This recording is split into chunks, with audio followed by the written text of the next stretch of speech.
So can you explain your role as part of LGBTQ? Well, as the Miss Gay Ireland side of things, I started originally as Miss Gay Cork. Something I went for a few times and I didn't get it, and then I got it in 2016.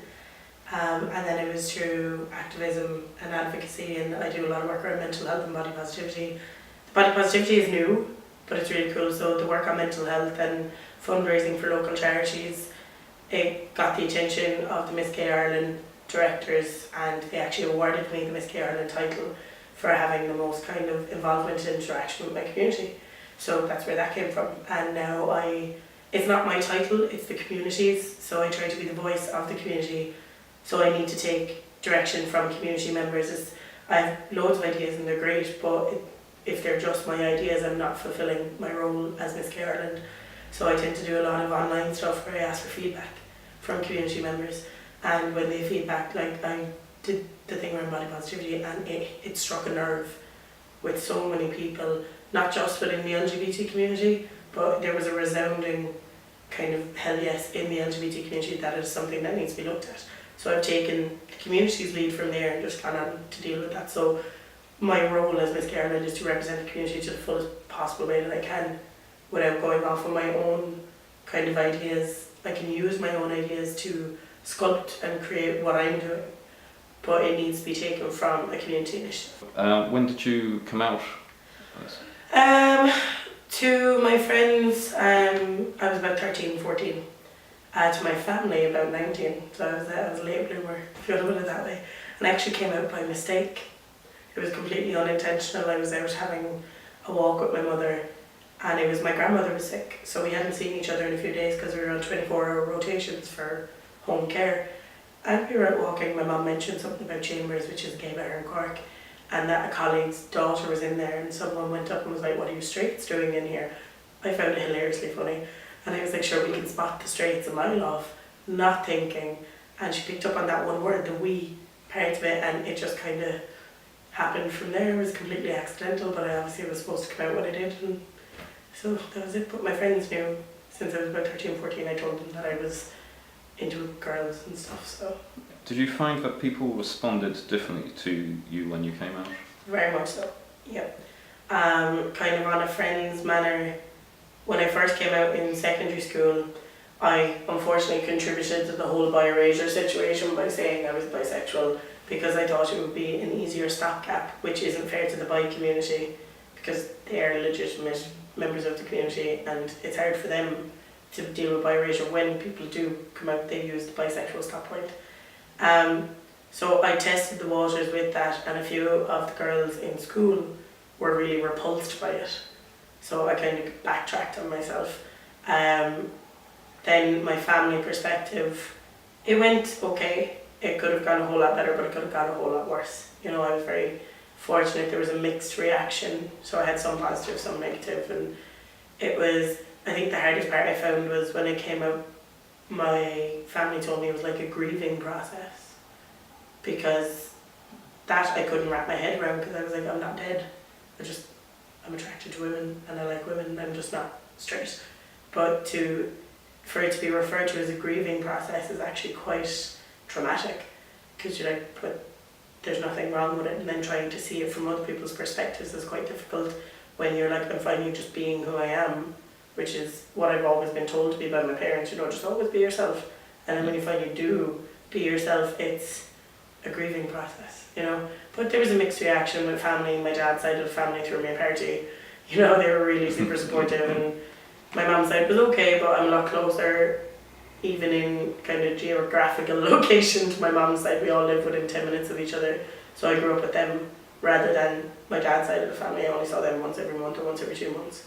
So they were much more open-minded to me being who I am, whereas my mum's side had seen me grow up and had thought I had boyfriends the whole time. Funny thing is, all my boyfriends were gay, so we were beards. So. Well, with my work life, to be honest, going into some working environments, it can be quite tough. I did a lot of retail and a lot of call centres, and sometimes when you go into a retail stance, and I am a walking stereotype, I have short hair, which funnily enough is kind of the only stereotypical thing about me, that and I have rainbows on my skin now. But at the time it was just I had short hair and I had the butch-esque look about me. And some people would respond really negatively to that. And especially around the time of the marriage equality referendum, I was working in a retail sector and I was told I wasn't allowed to express my yes vote in the working environment. I wasn't allowed to wear badges, I wasn't allowed, so I was fine. I had a little bracelet that had, vote yes on it, and I just kept it on my wrist. They didn't notice it. But yet the older staff members, older women in particular, were allowed to express their disgust and their voting no mentality, even though they all knew I was gay, because I was openly out at that point. But it was really interesting to be like wanting to express my opinion but being told I can't because the work environment I'm in can't express a political stance, so that I understood. But then when all these other people were allowed to express their disgust at marriage equality, and no, it should only be men and women, it's you can find homophobia in the strangest of places. In some circumstances though in my work it has been amazing because I now have a community development degree and I do a lot of work with communities, and the fact that I am an open and out proud lesbian woman and I come from minority backgrounds, for example I'm from a working class area as well, so I'm like 3 or 4 minorities all rolled into one, it actually helps me with the career I now want to have because I can relate to people from minority backgrounds, whether they're LGBT, whether they're ethnic minorities like travellers, direct provision. There's always something in common, there's a common thread with minorities that you can really relate to. So it has its pros and its cons. To look at what's available within your community, within your local community, even if it's not necessarily local. For example, in Cork we have 2 fantastic centres. We have the Gay Project and we have Link. Link is a centre I will volunteer with on kind of a long-term basis. They're a resource centre for women who are attracted to women, mainly lesbian and bi women, but as long as you're someone who identifies as a woman who's attracted to women, you're welcome in the centre. Gay Project then kind of caters for queer men and gay men and bi men. So I would advise to go to those centres and take advantage of them because they're getting funding to be there, and not enough people are confident enough to walk in the door, and it can be quite terrifying to go in the door first time. I was going into Link for the first time about 5 years ago for my placement and I had never been in there before and I was terrified because I was pacing up and down outside on the street being like, oh, if I go in, raging lesbian kind of thing. I already was, so there was no need to be afraid. But I went in and it was the best decision I ever made in my life because I've now found a family. And that's the thing, you have your biological family and you have your biological bloodline, but these are family members you choose and who choose you. And they accept you wholeheartedly for who you are. And that's so refreshing, and to actually know that it's there. And not enough people do. So I try to promote them as much as I can through the work I do. Even if I'm up the country, I still talk about the resources within Cork to show people that if I have that within Cork, it is possible to have that outside of Cork. It is possible for community initiatives to take place, and the thing is a lot more community initiatives are straying away from the Catholicism that's there because a lot of community projects would have been set up on a brothers or a nuns kind of stance, but that's not the case anymore. It's now non-denominational, there's no religious affiliation from, I'd say 90% of them. I'd say there's still not 10%, especially in rural areas. But majority of community centres want to do their job and they want to know that their funding is going to the right thing. And that's the thing, if they don't spend their funding, it's knocked back then the year after. If they're left with money, they're not going to get that money the year after. So it's about going in and helping them address all their funding requirements, use them as much as you can because that is what they're there for. And you'd be surprised, you'll find this really safe environment where you can actually be yourself, and that is something that cannot be duplicated anywhere. It's just an environment where you can go in, and I can go in and be like, I'm just Steph. I'm not butch, I'm not femme, I'm not gay, I'm not that. I am just Steph in here and I can truly be myself. And that's what I would tell people who are struggling. Use the community initiatives that are there because community initiatives are just so underused and they need to be used. And by doing that, you can enhance society and make it better. Well, I think HRT is something that it's vitally needed, especially by the trans members of the community. It is something that helps them get to where they need to be within their own self. I don't think it's widely available enough. I think more GPs, I understand some GPs, obviously they've been out of college a very long time and they're stuck in what they know. But I think with trans becoming so open now and people coming to the forefront and the amount of trans activists we have and the amount of trans community members that we have, they're so inspirational because they speak about their personal stories, and it's heartbreaking sometimes to hear what they've gone through. And yes, I know me coming out as a lesbian, it was a difficult situation and it was dangerous at times, but these are people who are trying to present as who they are, and that is the hardest part for them. So I think HRT, while it is desperately needed for the community, it is not widely available enough, and not enough medical practitioners know the protocol when it comes to someone who would be a trans member of the community. For example, even in hospitals, you know, they might ask for someone's name and they give their name if they have gender recognition, and they're like, no, but I need your real name. And like, you're sitting there, like one of my friends, he put it up and be like, this person within the hospital was trying to push him to give his dead name, is what it's called, and he didn't want to. He was like, my name is this, you need to use this name, I know my rights. So, but it was even the fact that ignorance comes from lack of understanding and lack of education, and that's why we need to push education on a bigger stance, because it's okay to be ignorant for a while, because it just means you're burying your head in the sand. But if you're being ignorant to just be ignorant, then there's no point in you being in your profession, as far as I'm concerned, especially when you're dealing with vulnerable members of any community. You need to educate yourself, because things change on a daily basis. What we require as people changes on a daily basis, and if you're not willing to keep up with that education, then you shouldn't be in your job. It would be the same if I was in a community sector and a new community emerged, but I was like, well, I didn't study that in college, or that wasn't the norm. What kind of a community worker would I be? If I'm not willing to change you need to change with how a community morphs and how it can progress and degress as well. You know, if something goes backwards, you need to work with them to bring them forward again. And if you're not willing to do that, and if you're not willing to educate yourself, then you shouldn't be there. So I've been body shamed, but I also body shame myself.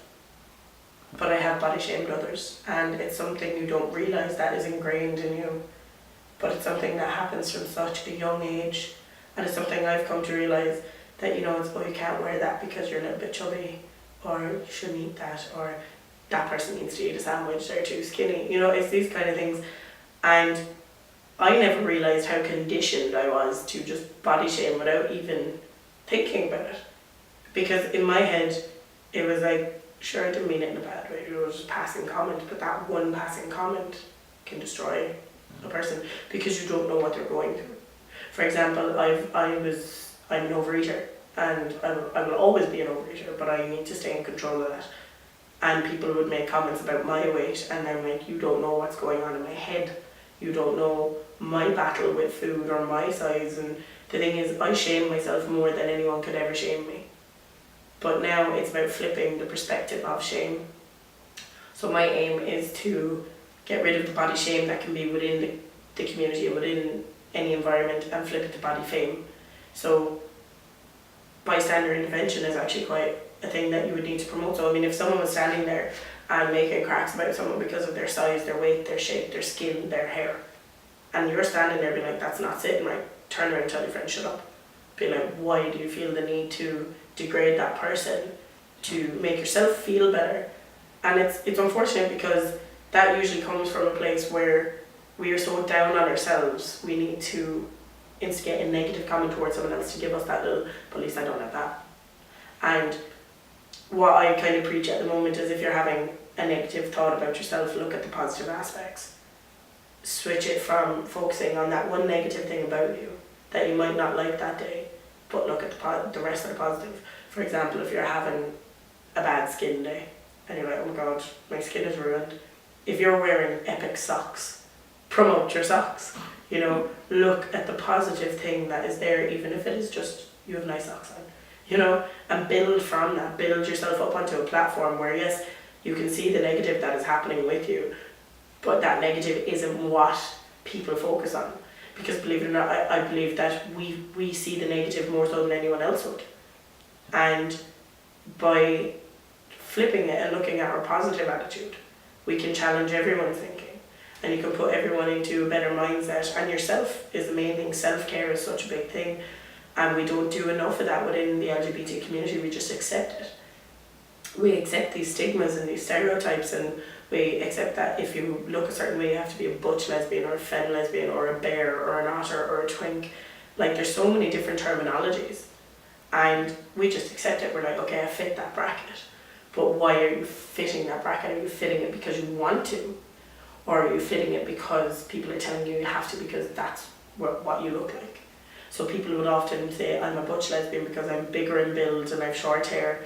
And then my friends who get to know me being like, you're not butch at all. So people were calling me futch, which is a feminine butch or a soft butch is what it's called. And yeah, I have a bit of both, but I'm never 50-50. On some days I'm a complete girly girl, where I love sitting down watching my Disney princess movies and just being an absolute princess because that's what I am at times. And then other days I'm a bit more on the butch side of things. But I would never classify myself as butch or femme or futch. The way I see it is I'm just Steph. And when people, oh, you're butch, I'm like, no.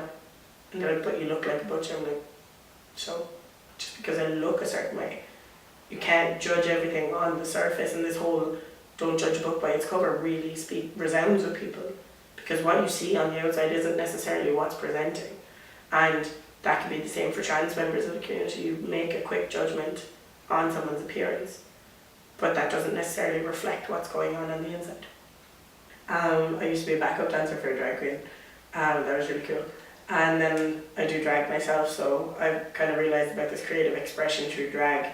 But funny stories, there's my whole life is a funny story, really. My whole life's a musical, really, if you want to put it that way. There's plot lines and plot twists and fantastic, amazing days and nights of passion and then weeks of heartbreak. You know, I just genuinely feel like my whole life is just a musical and it needs to be documented because I go through quite a lot and I meet so many interesting people.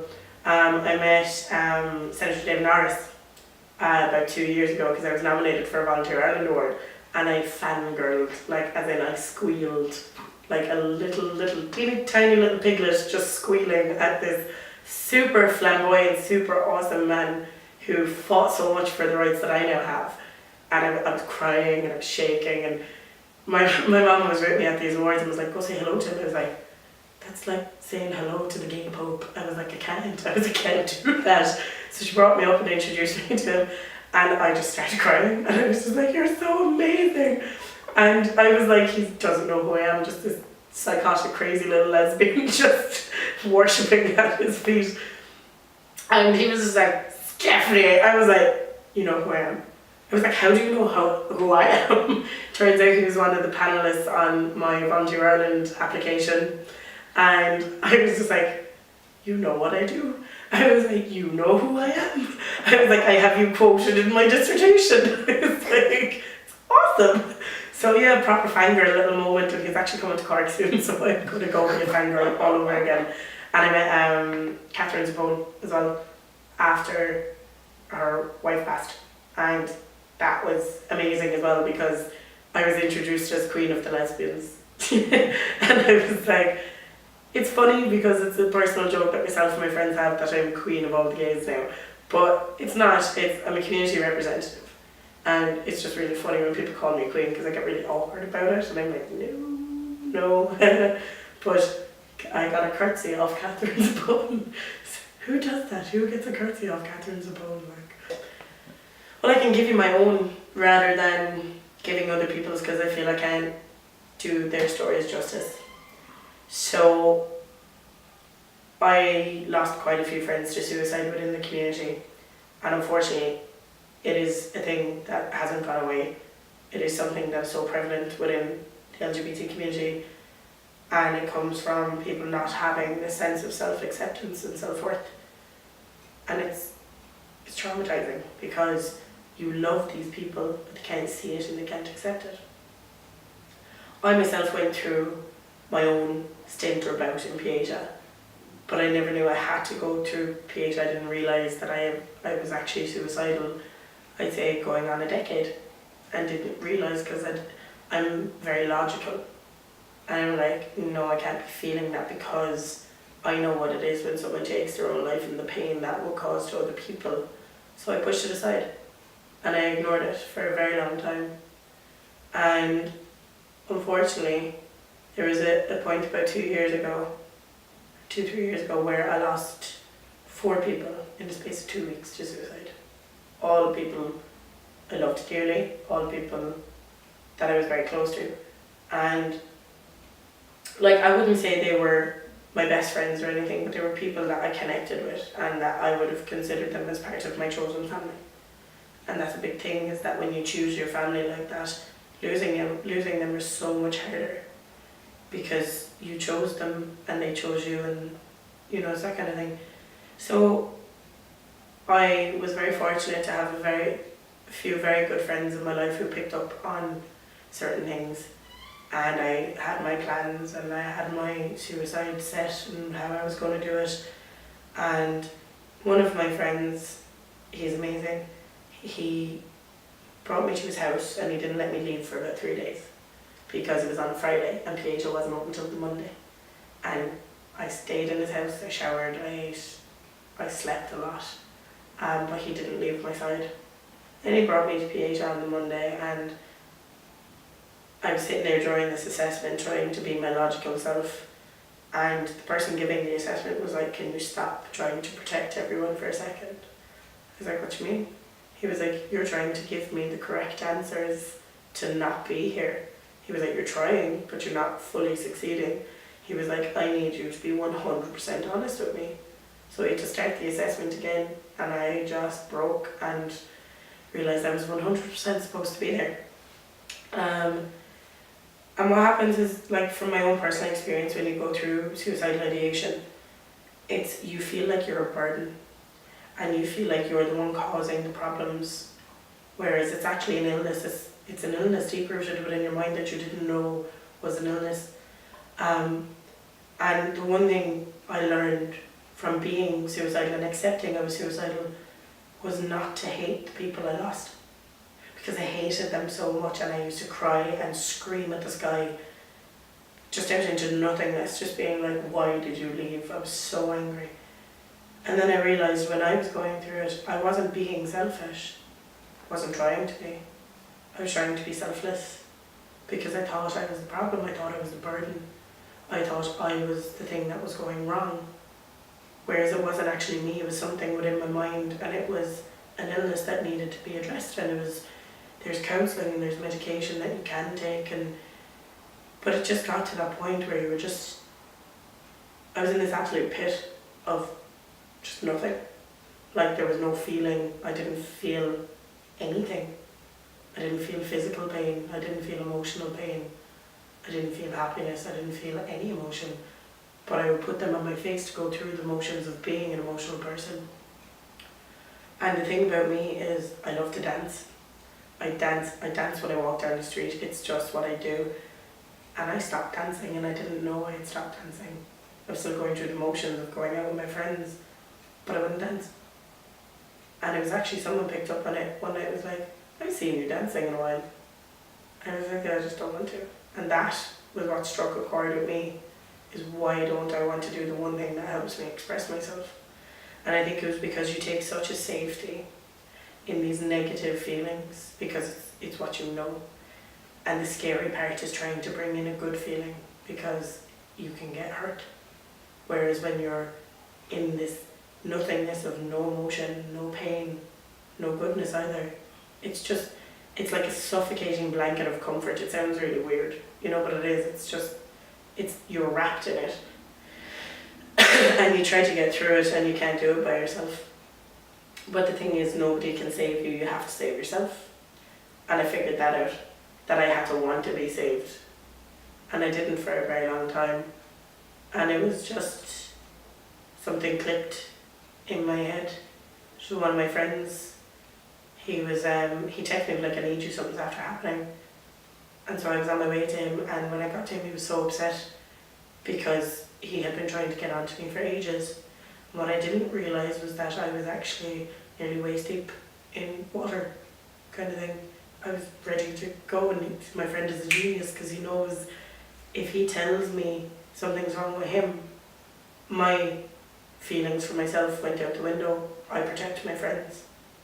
And he was very sneaky that way. But I love him for it because without that I wouldn't be here. And it takes a very long time to realise that your life is worth it. And it's so hard to try and pick a positive out of that negative suffocating blanket, you know. It's so hard to try and fight with yourself to get out of it. It's like straitjacket, you know, it's something that's binding you and keeping you in this dark place. But then there's that little bit of self-preservation kicks in, and it's whether you choose to listen to it. And at that point I had been ignoring this little voice. And then through my friends and through going to counselling, that little voice got a little bit louder and louder until it was deafening. It was all I could hear was, you need to fix this, you need to fix you need to fight and kick. Because the way I see it as well, is that life is like treading water. You're always in this water that you're trying to keep your head above the surface. And I was drowning. And I was drowning for a very long time. And it's about kicking and fighting against it and pushing your head back up to the surface, and it's very difficult to do on your own. And that's when Link became such an important part for me. I actually called them my armbands. So when I walked in the door, it was like this pressure was lifted. I was brought up to the surface so I could catch my breath, I could rest. And then when I went out the door, the water wasn't so deep anymore. And I could kick and fight and break my head. I can break the surface and finally breathe again. And people don't understand that when you're in that place, you're not breathing, you're not functioning on anything, because the thing is, you're probably not sleeping, you're probably not eating, you're not engaging, you're not socialising, you're not even interacting a little bit. And by that default, you are suffocating. And you need to breathe, and breathing is so natural but so terrifying for so many people. And so that's my story with it, that was my struggle with it. And it was just teaching myself how to breathe again, and how to breathe in everything that is good and exhale everything that is bad.